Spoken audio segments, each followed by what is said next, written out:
ఇప్పుడు అప్పుల పాలయ్యారు, జీవితాంతం అప్పుల పాలు అవుతారని గ్యారంటీ ఉందా? ఎంతో మంది అప్పుల పాలైన వాళ్ళు తర్వాత కుబేర్లు అవలేదా?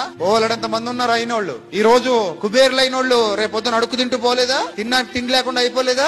ఓలడంత మంది ఉన్నారు. అందుకే పెద్దలు అంటారు బళ్ళు వాళ్ళు అవుతాయట, వాళ్ళేమవుతాయట, బళ్ళు అవుతాయట. పరిస్థితులు ఎప్పుడు ఒకలా ఉండవు, గుర్తుపెట్టుకోండి. చాలా మంది పరిస్థితులు ఎప్పుడు ఒకలాగే ఉంటాయనుకుని చచ్చిపోతుంటారు బుద్ధిహీనులు. వర్షాకాలాన్ని చూసి చచ్చిపోతే శీతాకాలం రాబోతుందన్న విషయం గుర్తుకు రావాలి నీకు. శీతాకాలంలో చలికి చచ్చిపోతారనుకుంటే ఎండాకాలం రాబోతుందన్న వాస్తవం అర్థం కావాలి నీకు. ఎండాకాలంలో వేడికి చచ్చిపోతారనుకుంటే వర్షాకాలం మరలా రాబోతుందన్న విషయం నీకు అర్థం కావాలి. లైఫ్ అనేది ఒక చక్రం, ఎప్పుడు ఒకలా ఉండదు. 9 నెలలు సంతోషంగా ఉండి 9వ నెల పూర్తయ్యేసరికి ప్రసవ వేదన అనుభవించి చచ్చిపోవాలన్నంత బాధ అనుభవించి తర్వాత పిల్లాడి కేర్ మనగానే అన్ని మర్చిపోయేవాడిని ఎత్తుకుని ముద్దులెట్టేసుకుని నవ్వేసుకుంటుంది తల్లి. అంటే ఈ సమస్యలు, కష్టాలు, కన్నీళ్లు వస్తాయి, పోతాయి, ఉండవు.